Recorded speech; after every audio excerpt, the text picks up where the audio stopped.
Good evening, everyone. I want to say hello and welcome. My name's Gail Thomas-Strong. I'm on staff at WFYI Public Media, and it's my pleasure to welcome you to this 19th in a series of conversations about education here at Central Library. I want to recognize our library partner, Melanie. Thank you again for being our partner on this. A couple years ago now, WFYI and the library became concerned about education and really tried to think about what we could add to the conversation. And part of what we decided was that we could add conversations to all the issues that surround education in this community. And so we began this series as a way to enable people not only to learn more, to become more aware, to deepen understanding, but also to figure out how to take action. And most importantly, we wanted a civil conversation where you could be in dialogue with people that you could learn from. And so tonight, one of the things we want to do is to express our gratitude to the Richard M. Fairbanks Foundation.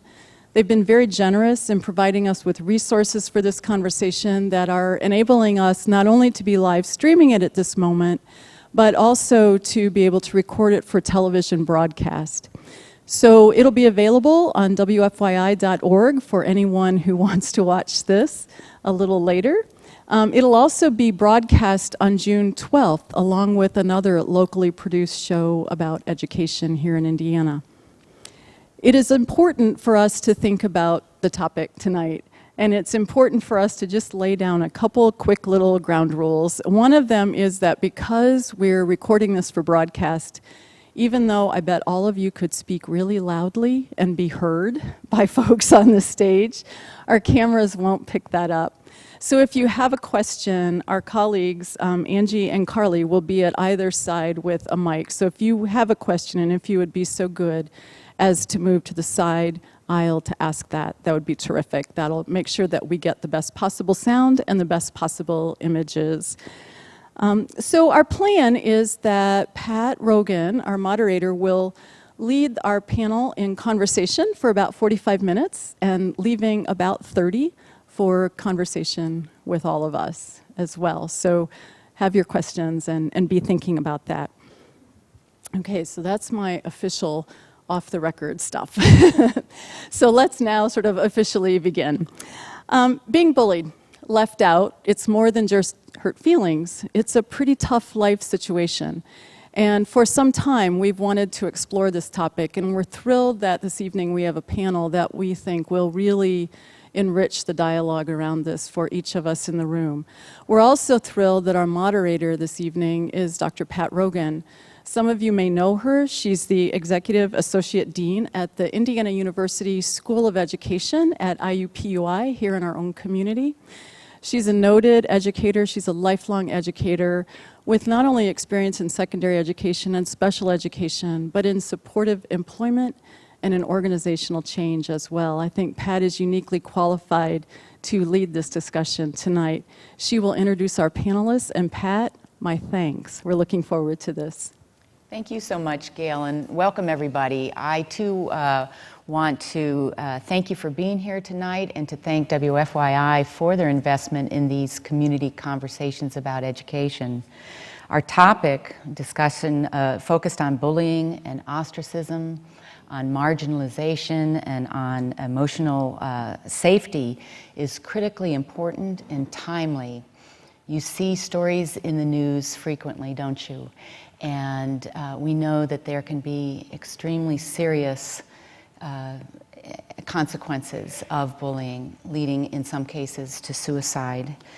Recent studies have indicated the negative impact of bullying and the psychological effects that can last a lifetime. So our objective for the conversation is for you, our audience members, to have a greater awareness of the effects of bullying and ostracism on emotional and physical health and on student learning so that we are better equipped to take action on these issues. It is my great pleasure to introduce to you this distinguished panel that we have on hand tonight. To my far right, Lori Desautels is an assistant professor in the School of Education at Marian University, teaching at both the undergrad and graduate level. Lori has taught students with labels of emotional disabilities in both the upper elementary grades and currently as a 5th grade teacher, co-teaching since August. She's also worked as a school counselor in Wayne Township. She was a private practice counselor through the Indianapolis Counseling Center, and she was a behavioral consultant for Methodist Hospital in the adolescent psychiatric unit. Lori's work is currently addressing educational neuroscience and certainly comes equipped with the in the trenches, on the ground work currently as she's implementing brain-compatible strategies. Next we have Dr. Brendon Maxie, who's an associate professor of educational leadership and policy studies in the School of Education at IUPUI. And Brendon leads the Urban Principalship Program and is also one of the co-principal investigators of the Great Lakes Equity Center, serving the 6-state Midwest region, working with the U.S. Department of Justice and Office of Civil Rights to address issues at the state and district level related to bullying and harassment. We have Dr. Kip Williams here with us this evening, who's a social psychologist and professor of social psychology at Purdue University. His specific research interests include ostracism and social influence. And you may have seen one of the films in which he was featured at the Heartland Film Festival, the film called Reject, which is about a program to ward off exclusion. And finally, this is Brandy Oliver, who's an assistant professor at Butler University, teaching in the Master's in School Counseling program. Brandy has worked most recently as a middle school counselor, and her experience at the elementary and high school levels have focused on bullying prevention and intervention, grief and loss, data-driven school counseling, and developing multicultural counseling competencies within school counseling. Welcome, our Thank you. Thank you, Pat. stellar guests. Let's begin. Why don't we start with your description or definition of bullying? What are we talking about? What does it look like? What would we see? How would we know when we have bullying and ostracism? Lori, why don't you start us off? Well, I have been thinking about that question for the past few weeks, preparing for this evening, and I think it's multifaceted. I feel that we have a system, a big system issue with bullying, and then I also think there's a smaller system issue. And one of the statistics that I heard recently was that the number one, Dr. Nicholas Long has reported in research that the number one reason for increased school violence is staff counter-aggression.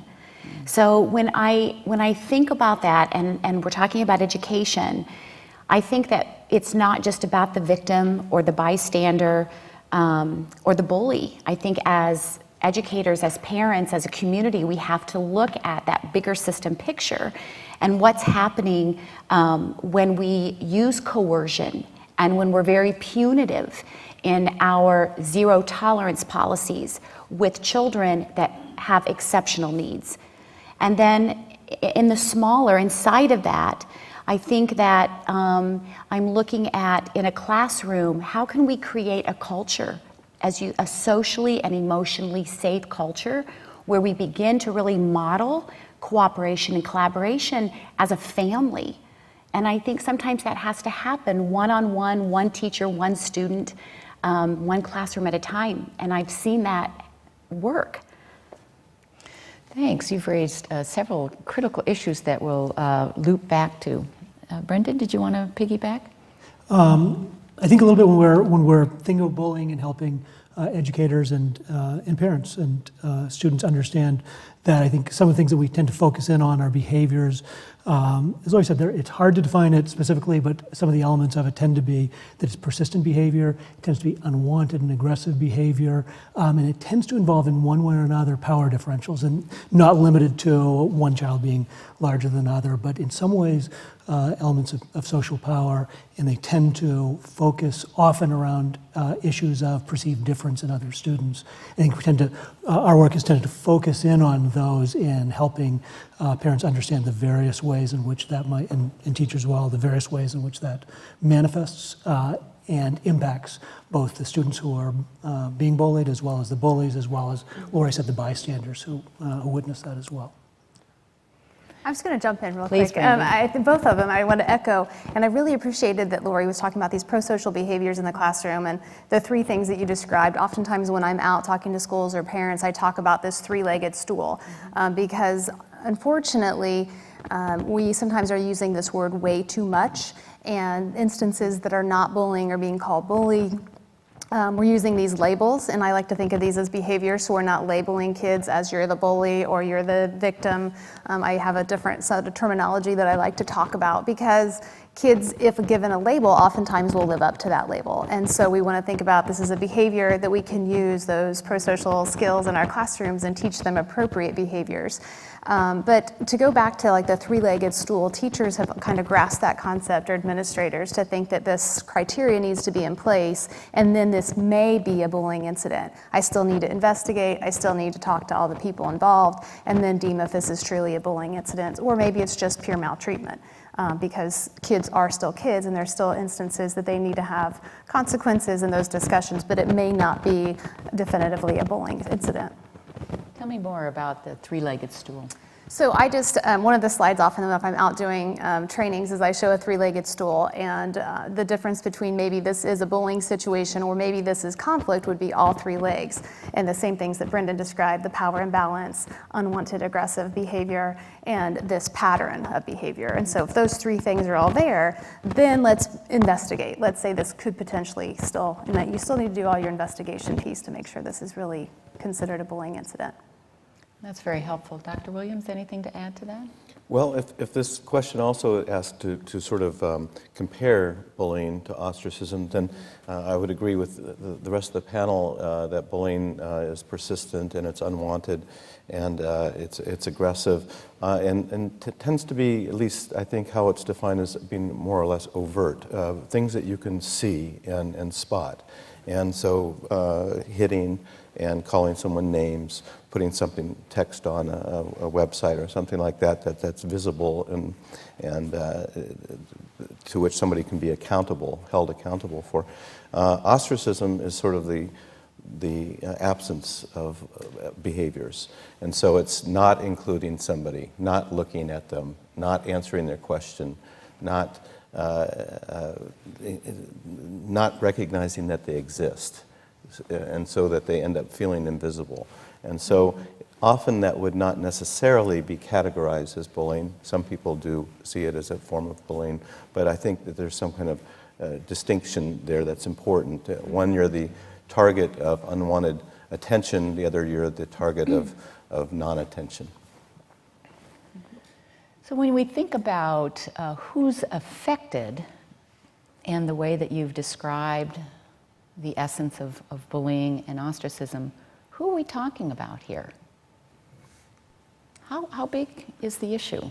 Could everybody at any point in time fall under those two headings? Absolutely, and I think, you know, when I mentioned when we first started talking a couple minutes ago, when I look at sometimes the anger from adults, and you know, Pat, the other thing too, I was thinking this the last couple weeks, we are living in the most populous, diverse, global time in our world's history with technology that is changing every few months, and it affects all of us in ways that, you know, we feel more anxious, we feel tense, and for me, when I was thinking about bullying and who it affects, I keep coming back to that fear of differences.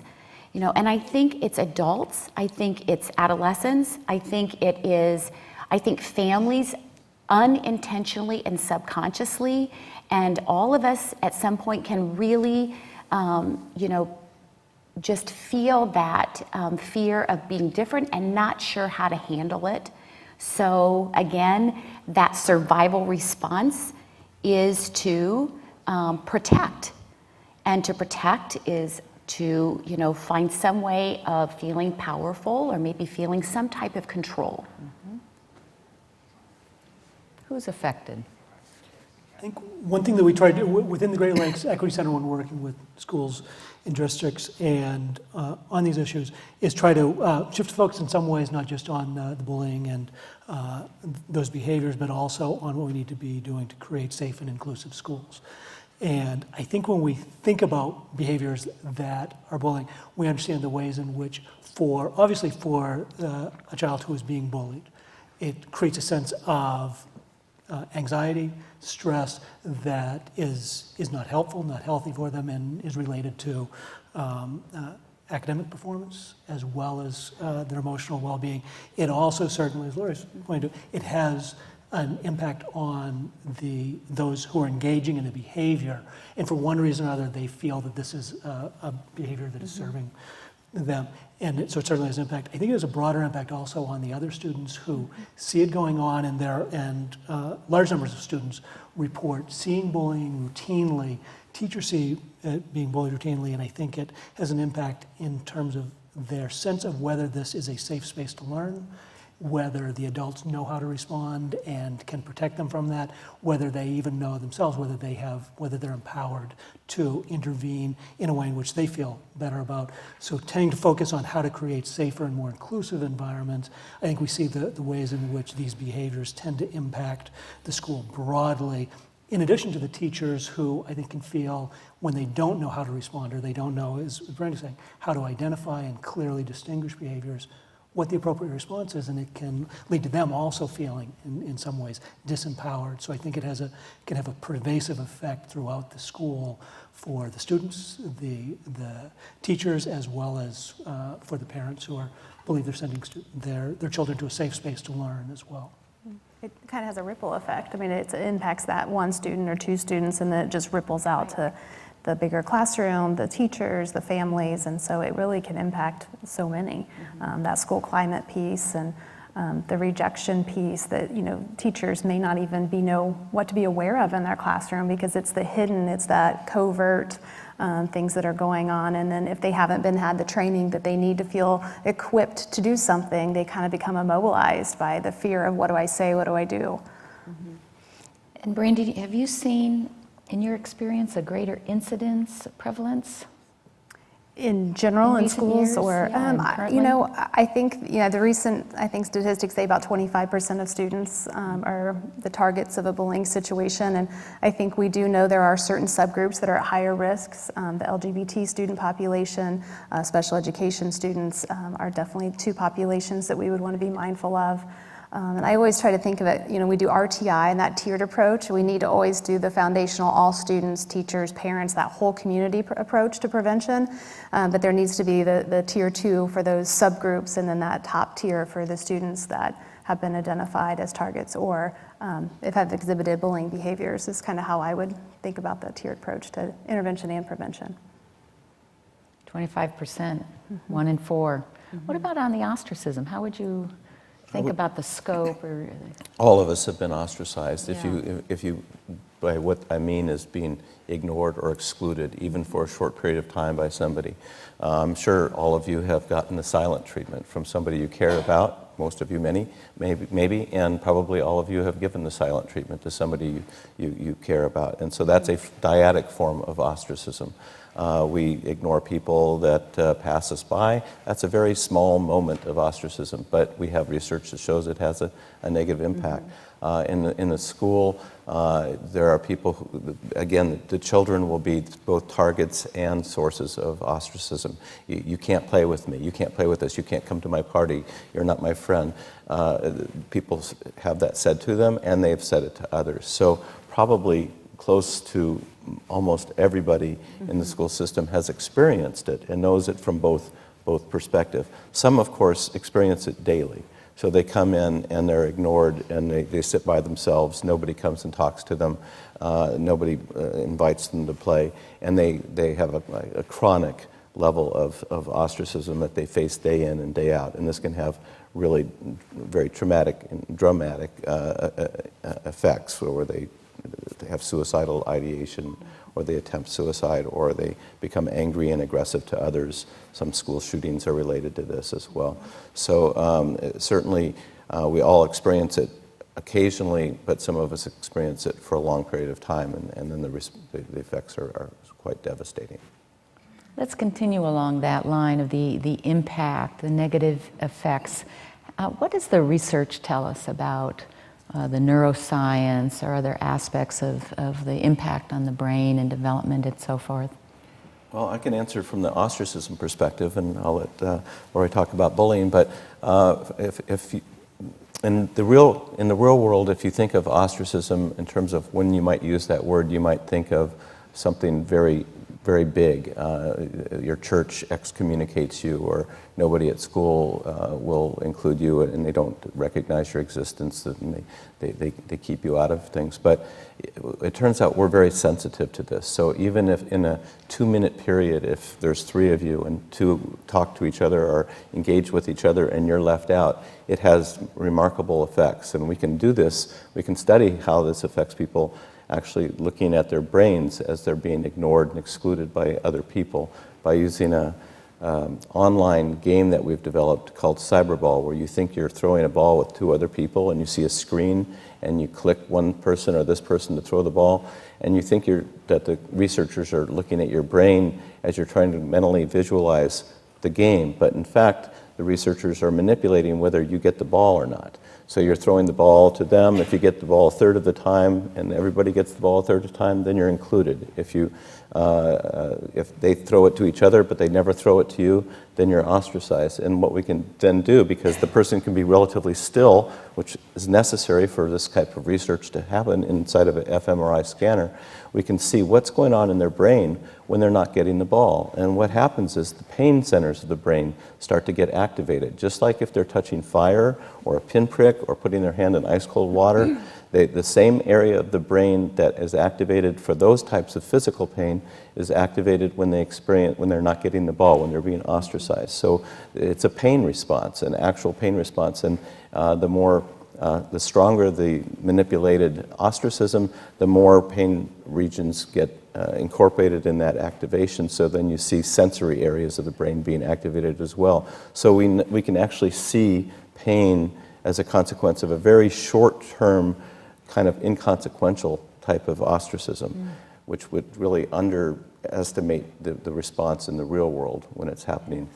in your actual life. That's very, very powerful. What other indicators do we have of some physiological response, or what else is going on? Well, what we're noticing in when we look at stress and the brain, what we know is that we can feel our bodies, we can feel our hands sweat, we lose our saliva, so our pupils can dilate, and our body prepares for that fight or flight response. And actually we're neurobiologically wired to flee or to fight from thousands of years ago. And this response was intended for very acute, short periods of time. But what we're seeing today with students who are feeling bullied and are experiencing that type of pain, and I want to say for the victim and for the bully, because pain begets pain. So what's happening in the brain of these students, we see the limbic system with that fight, flight, freeze response just activated, and we see our bodies secrete adrenaline and cortisol, and we literally quit thinking. I mean, when we get that stressed and over periods of time, this prefrontal cortex right here behind the forehead shuts down, and we're not able to think about what are my options, what are my alternatives, what can I do in a situation like this?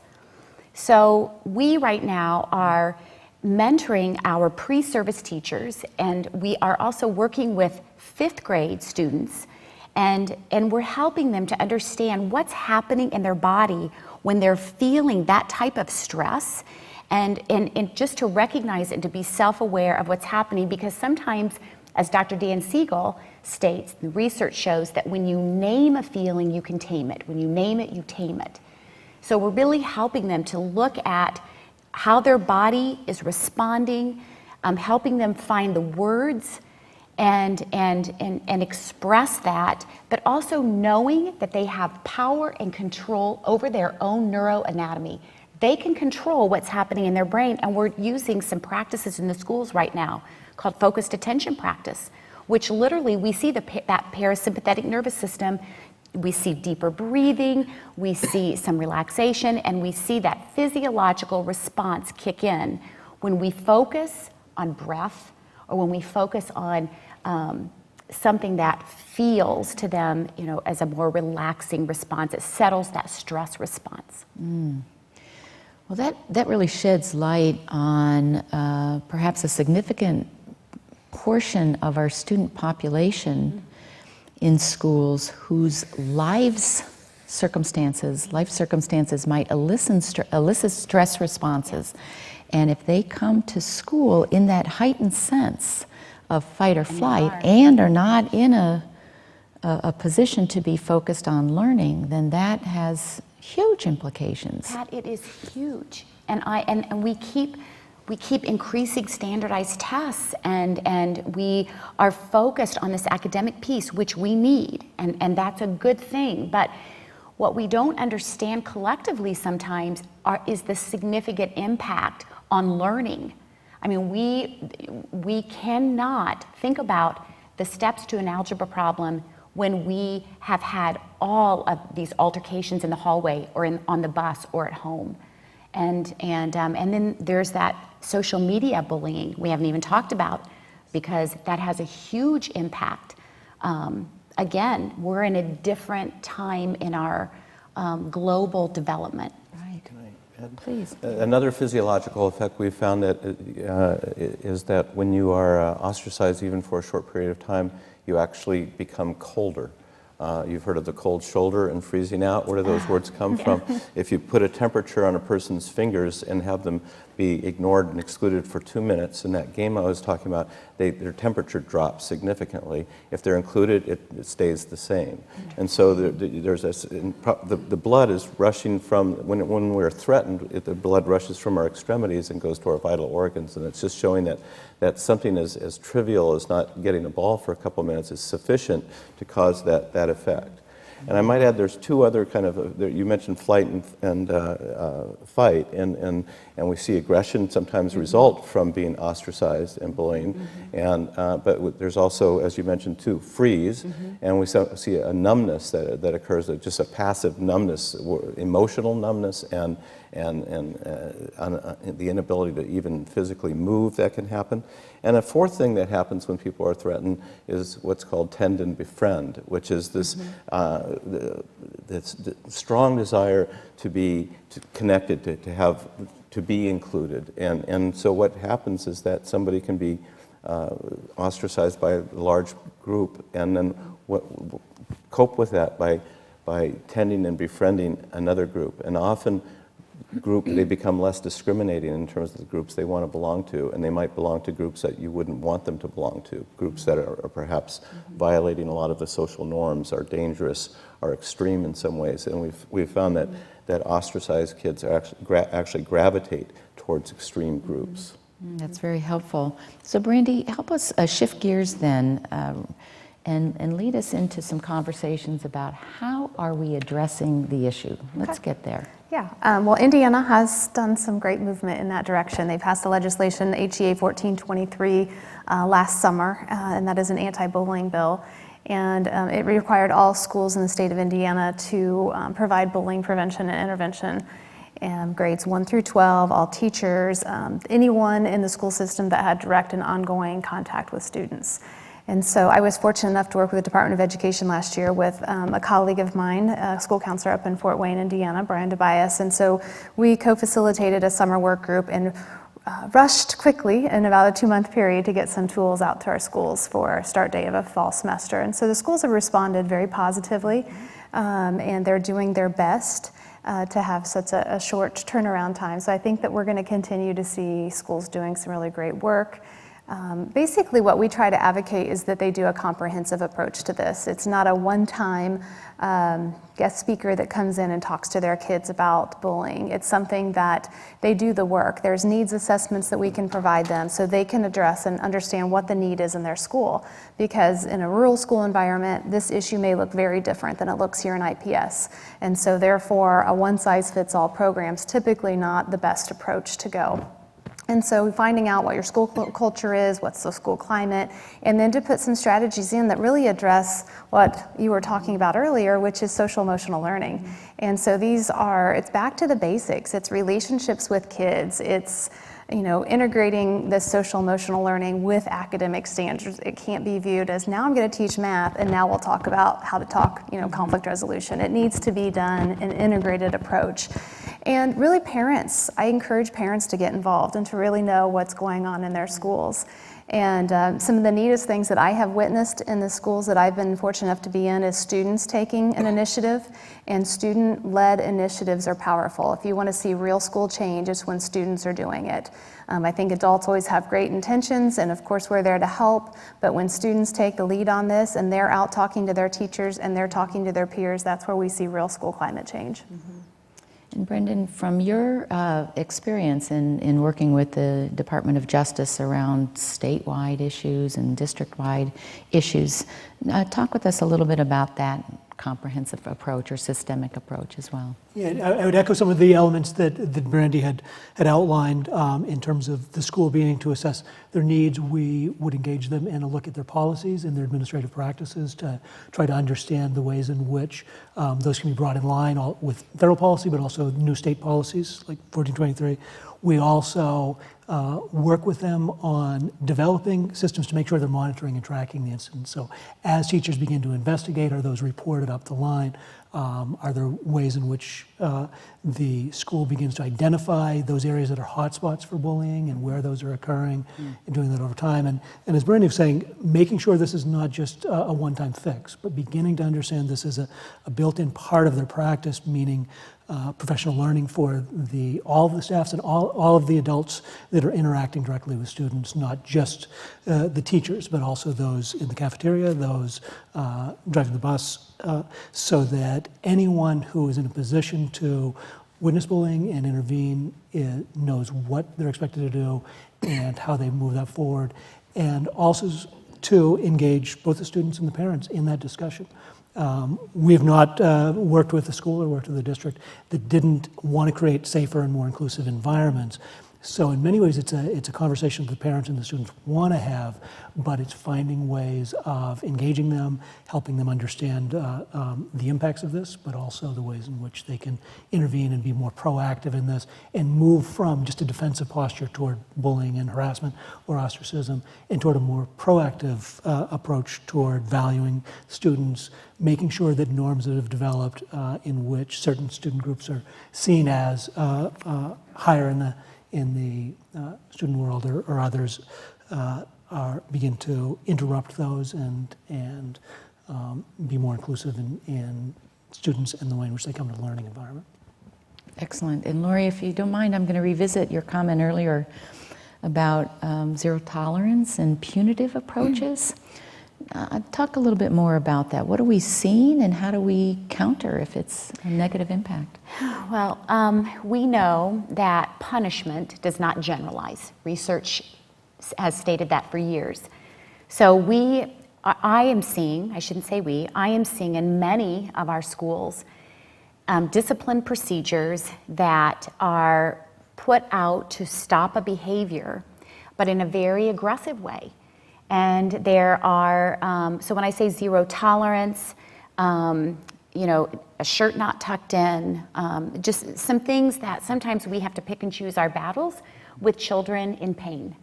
And that's very concerning to me because we know emotions are contagious.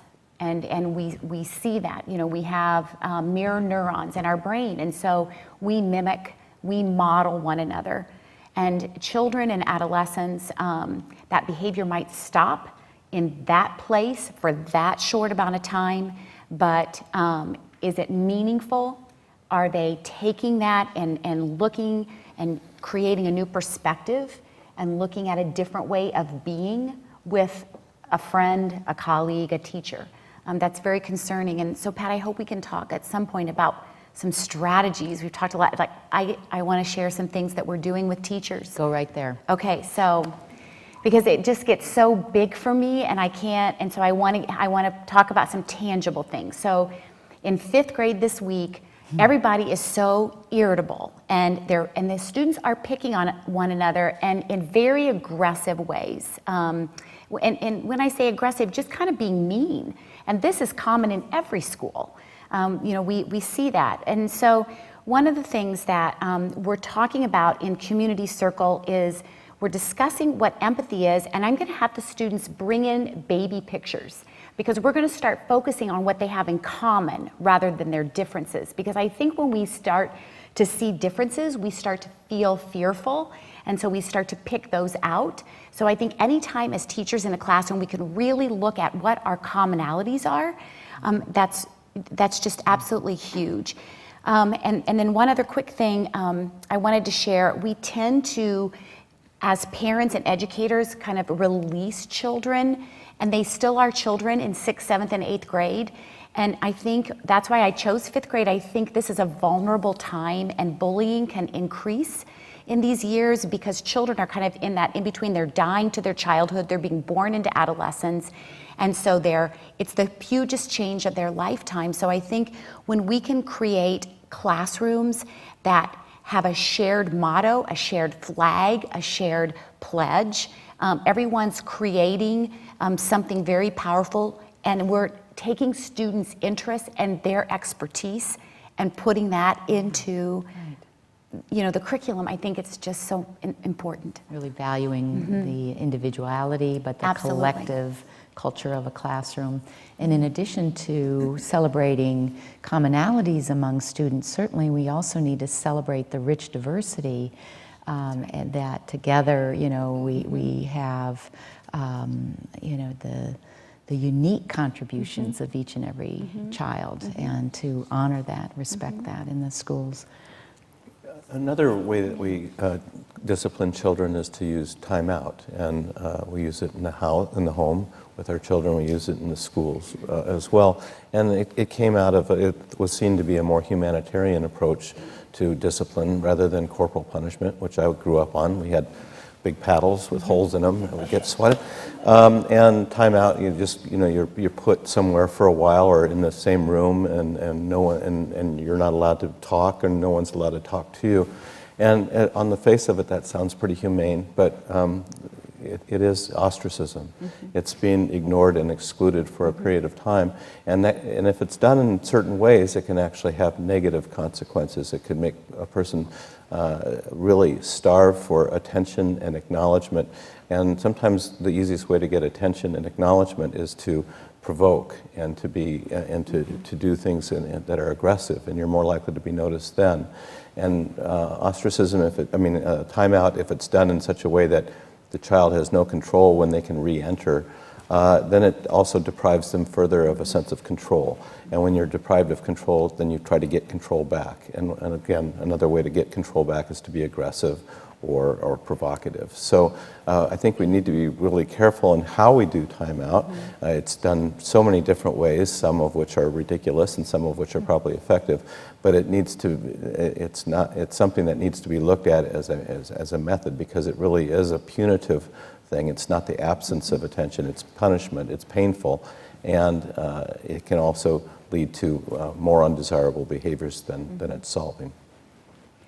So to sum up, as you've discussed some of the interventions, you're really looking at child-based as we build pro-social behaviors and learning skill sets and so forth, but also looking at those immediate environments, whether they be classrooms, school-wide, and into the families.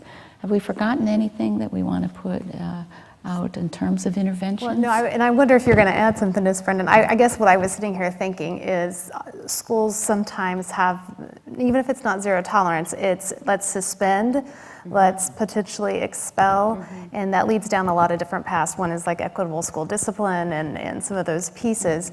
But my comment is, if you're dealing with a student that already is having some control issues that we talked about, and then we're not ever providing them an opportunity to learn appropriate ways to behave, we're going to suspend and take them out of the classroom and never give them that opportunity to have, rich dialogue with someone that can model those behaviors or teach those behaviors. We're just inviting them back for another round of the same thing. Absolutely. And eventually, we know it leads to delinquent behaviors. And so I think we have to always be mindful of, these are students, these are human beings, these are students that, can be wonderful human beings. They are wonderful human beings. But instead of trying to exclude and get them out of the school building. So those interventions, I think, need to be really appropriate. And I'm a big advocate of restorative justice and making sure that that's a part of our school communities.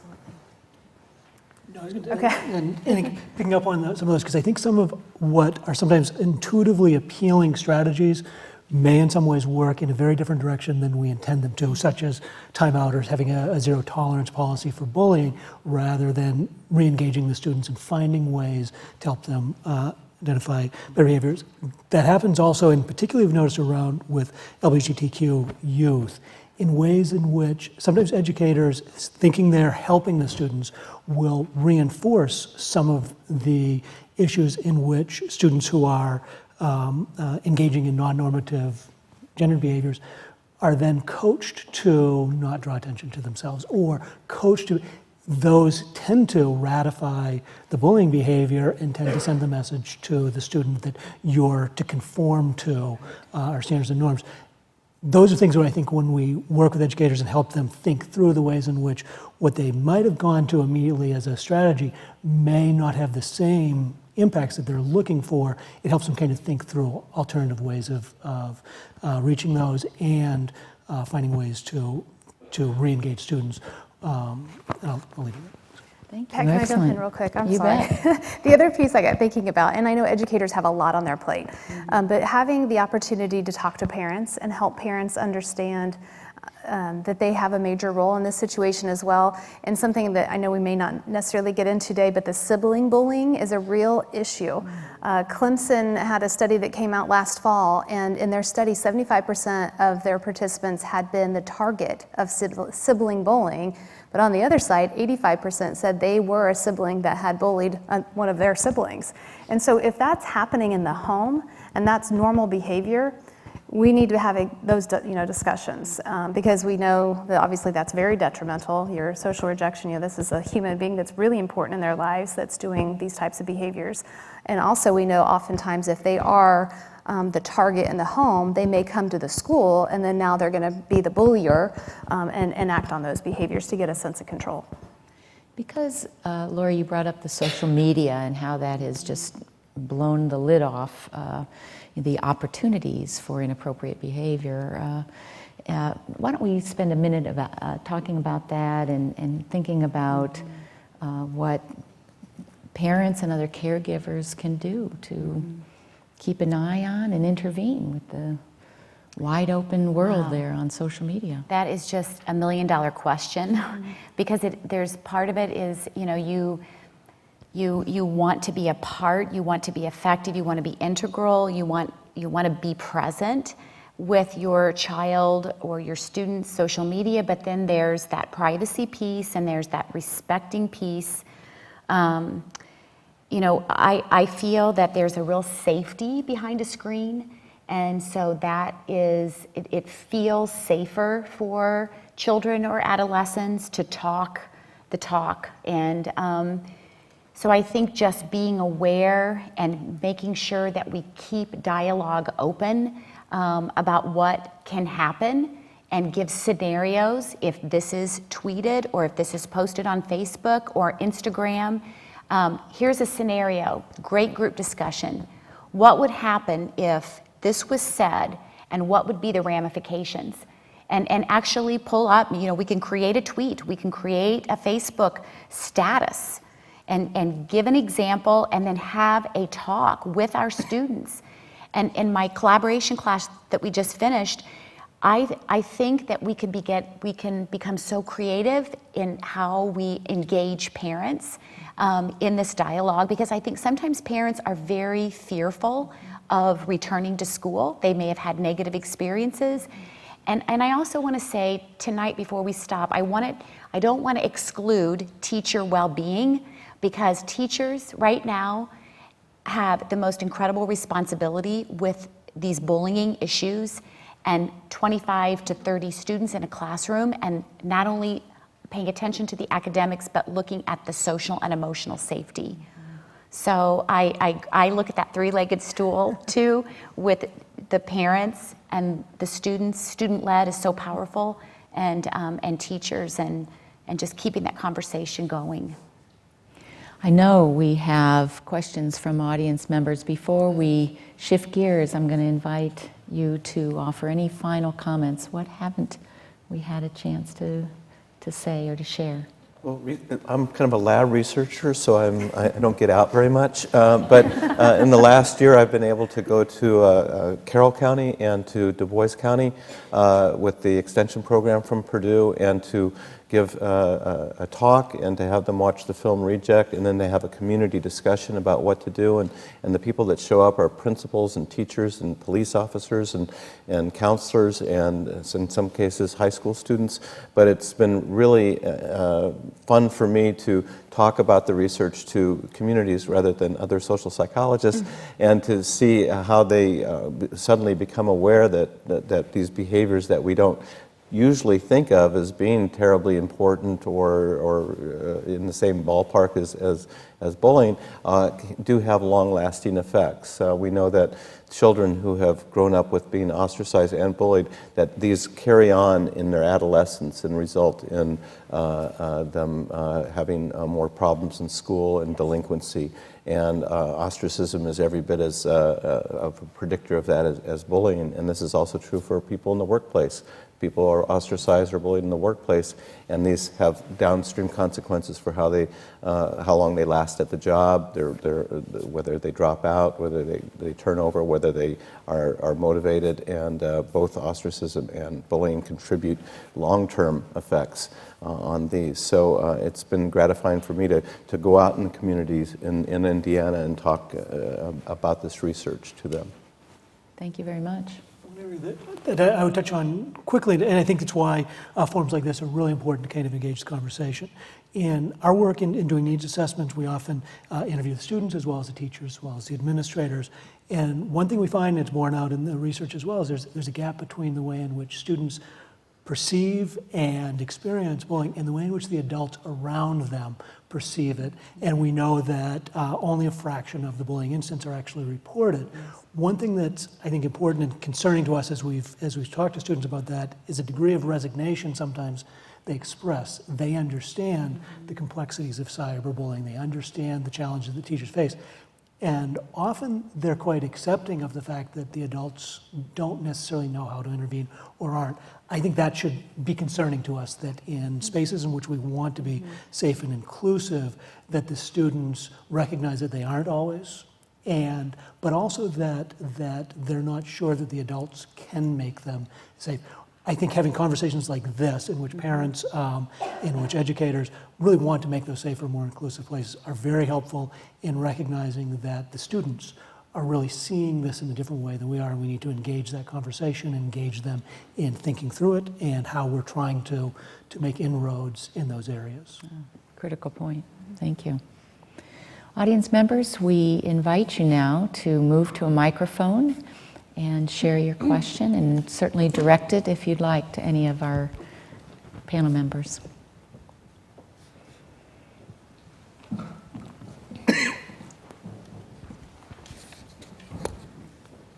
Hi, I'm Walt Nordstrom. I teach English and Special Education at Lutherwood Academy.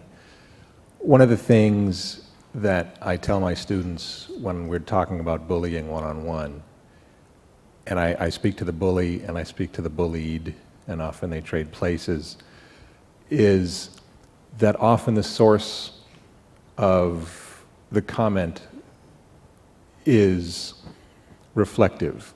A kid says, "You're ugly," because that's how they feel. and the way they deal with it is to try and project that onto somebody else. And I feel like I've seen research on this. We haven't really talked about that, and I just wanted to make sure I was on base with that. Does that make sense? Yeah, absolutely. I mean, I don't know, I can't quote specific research, but Walt, I'm going to look at that when I get home tonight, for sure. That I think that's... There's a projection and reaction formation. These are sort of Freudian concepts, but there is some research that validates some of those ideas that we do project our inner insecurities onto other things and other people, and that if we are afraid that we might possess a particular orientation or belief that is unpopular, we'll take that out and be hateful of other people who have those positions. There's also, in some ways, it links to the issues of ostracism as well, because some bullying behavior is verbal or physical, but some of it is social as well. Issues of isolation, and I think, as said earlier, that in instances in which you feel isolated from a group, and bullying behaviors can make you part of a group, because often it's a group-related behavior, it gives you a vehicle for doing that, and so it has similar effects. That to be a part of a group is to be not the victim of that as well. Yeah. That's right. And just, I mean, you said that reflective piece, and I think a lot of the times, we know there's something out of their life that feels out of control. And so a way maybe to gain sense of control is then to, project that onto somebody else, and then they feel like they have a little bit of their control or power back. Yes, sir. What is your question? Lori, you mentioned Dan Siegel, and so you get a big gold star for that from in my world. I work with troubled children in juvenile probation and Department of Children's Services, and he talks about attunement as being such a key thing for addressing problems with an individual. And if you'll indulge, I have a story about how. A personal story about how punishment is so often not helpful. I have a daughter who's a special needs a child. She's getting ready to turn 21, so she's great. But when she was little, it took her till, she had cerebral palsy also, it took her till 7 to be able to walk on her own.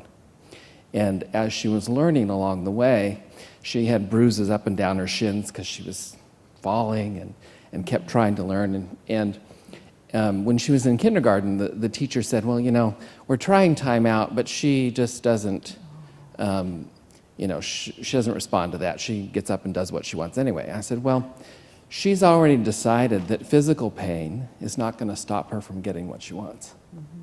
And we're so happy because that's how she's learning to walk. Mm-hmm. And so we don't want that to go away, but her pain tolerance is so high, you obviously would have to do something that would be considered child abuse to deliver enough pain to stop her. So we're going to have to look at small rewards. Look at the other side of this. And so many of the children that I work with, their emotional pain tolerance is so high because they have endured so much that there's nothing I'm going to deliver in the way of a punishment that is going to have the kind of impact to stop behavior in its tracks. And so I wondered maybe in terms of a question, just asking how policies can, which are a general kind of overview thing, can help turn us toward the individualized attunement that needs to happen, because that's a very individualized thing. And maybe I don't know, there's a tension there, or how do we do that? I don't know. Does that make sense? Well, what I hear you saying too is I think that underneath those troubled youth that have experienced so much pain, I agree, have that high tolerance. And for us to have awareness collectively as a school, as a society, as a social and emotional learning group is so important, because beneath it, all of that, there's that disconnect between the heart and the head. We sometimes, I see that visually, and I don't think there's a person in this room or who has bullied or who has been a bully that doesn't want to experience that feeling felt. And so when we look at what that means policy-wise. I'm wondering, is it a grassroots movement? You know, do we? I don't know where that would go if we put it into educational reform or political reform.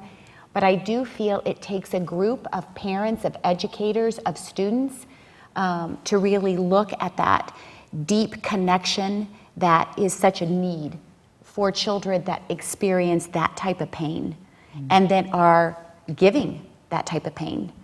I'm afraid that's not a great answer, but I love the question, and it's making me wonder about what we can do collectively as an interested group.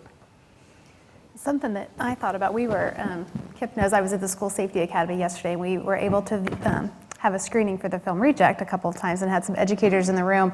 And a topic that got brought up was this teaching tolerance. We were, obviously our school communities really latched onto that in the last, decade, this teaching tolerance. And it seems like what I'm hearing you say about your daughter, she has learned to tolerate a lot of things that people have said and things that she's heard.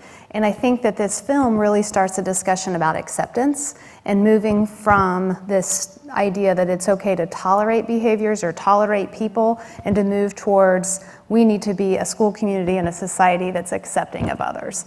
And so that's something that I think that we started this discussion of moving towards acceptance. And that doesn't get to your policy piece because I'm not sure what that looks like within a policy angle, but that's where I see we need to be moving towards.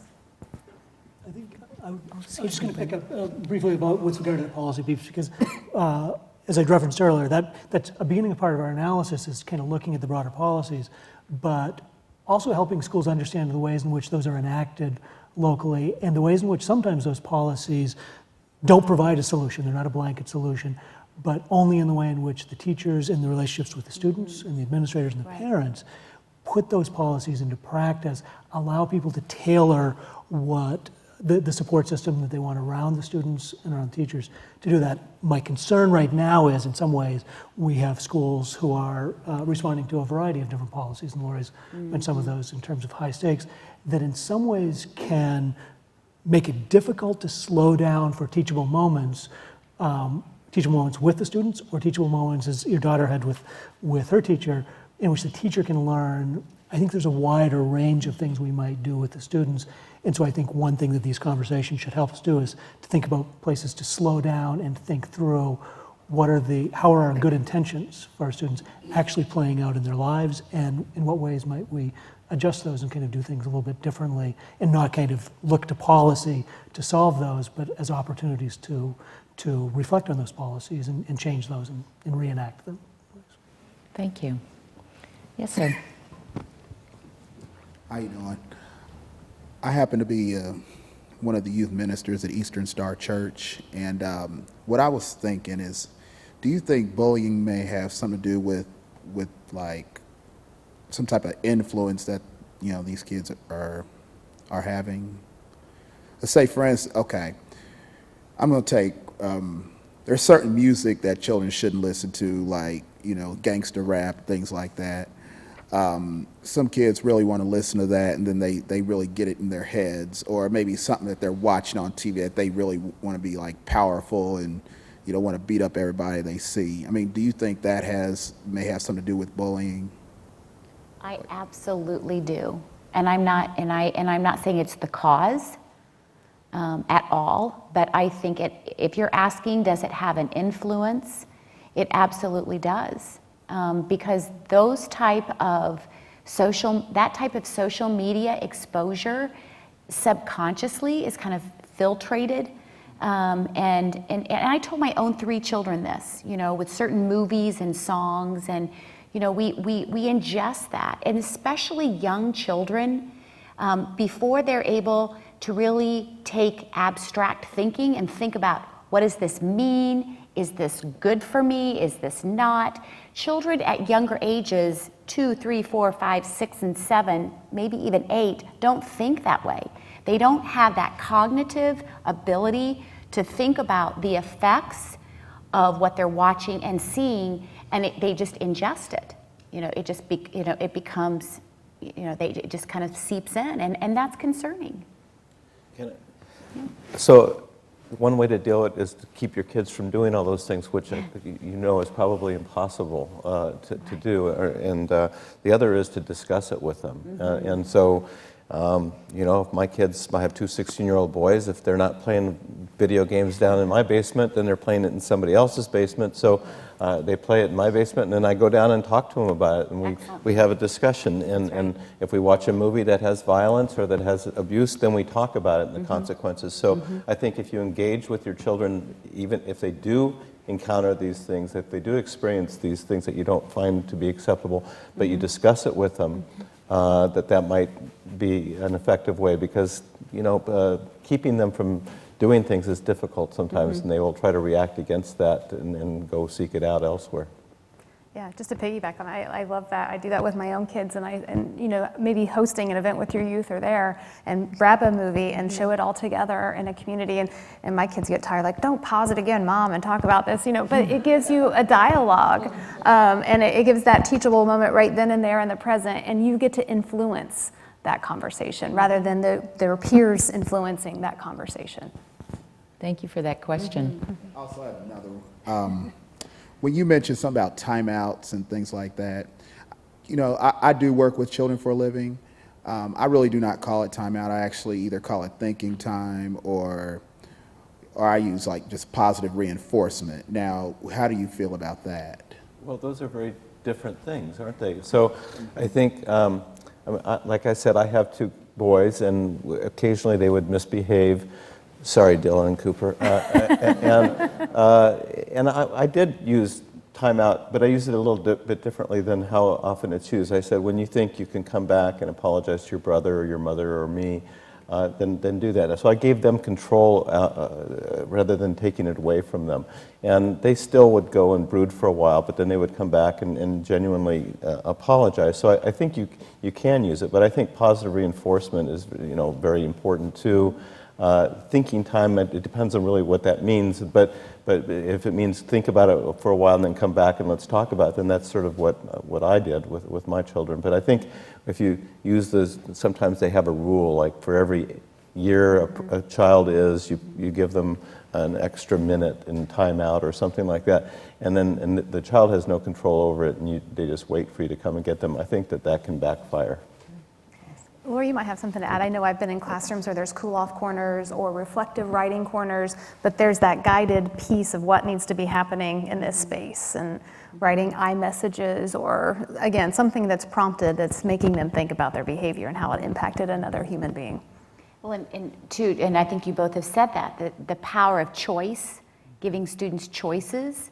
You know, if they need some quiet time, so you decide, you know, how long you need to be there, or this is, you know, however you structure that, I think, you know, that's a very powerful brain-compatible way of modeling, too, so that we're just not so definitive or giving a consequence where, you know, we're just the total authoritarian. Thank you. Yes, sir. Hi, my name is Clyde Gaw. We had spoken about curriculum, the importance of curriculum. And what we know when children are born, they're born constructivist thinkers. And they engage in constructivist learning throughout the early part of their young lives. And what we see happening is when they attend school, at least public schools, we switch to another paradigm known as radical behaviorism.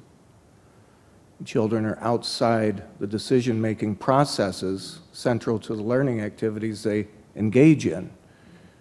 In essence, they're coerced or compelled to participate in learning based on rewards and punishments. Not only that, the learning is data-driven and basically seat work for the most part, either on a computer screen or iPad or a worksheet, and it's didactic. We know children are biologically hardwired for multisensory learning, and that long-term memory formation of any learning is going to be activated when neurotransmitters like serotonin, dopamine and adrenaline are activated in the brain. We don't see that. And we talked about the importance of curriculum in our schools. Our curriculum is driven through high-stakes testing. If you tell a teacher or an administrator you're going to get closed down if your scores aren't high enough, they're going to shape curriculum based on the tests. They're not going to shape curriculum based on the unique talents and individuality of the child. So we need to really look hard at policy. The era of NCLB, No Child Left Behind, Race to the Top, all this competition. Is this doing harm to our children and harm to society? My answer is yes. And we need to rethink what the purpose of education is. Is it to make people employable? Is it? I mean, sure, that's part of that's part of the purpose of education. But we need to look at the whole child, which we're not. We're looking only at test scores right now, and it's detrimental to the children's well-being, detrimental to society as a whole. There are two kinds of education in this world. The first form is to provide children with opportunities to develop in a natural way, to develop their unique capacities. And the other form you can see in authoritarian nations. And let's jump in right there so that we're getting to time and we'll wrap. But thank you so much for taking the wide lens around the topic tonight to look broadly at how we're educating our children and how our current policies and practices might be counter to really viewing the whole child in the best way, best circumstances for them to learn. Any final comments from our panel members on that note? Well, I thank you for that statement, and thank everybody tonight for your participation. It goes back to one relationship, one connection, one child, one teacher, and I just want to share that there is some teaching and mentoring, and we are looking at the whole child, and there is good news out there. And when we teach children about their brains and about what stress looks and feels like, and when we engage children with brain-compatible ways of learning, we are making those connections. And so I thank you, WFYI and Gail and Pat, thank you for moderating this tonight. Yeah, Thanks thank you to very each much. and every Thank one of you. you, and thank you, audience members. We want to say thank you to Lori, to Brendon, Pat, Kip, and Brandy. This has been a great conversation. As you know, this is a topic, as we've heard tonight, that has touched every single one of us at one point in our lives. So we're grateful for this conversation. We encourage you to be in dialogue with others about this, to not just hear this information tonight, but to consider a way that you can take action on it. Our thanks for being here, and our thanks to the Fairbanks Foundation for providing the resources for this evening. Thank you for joining us.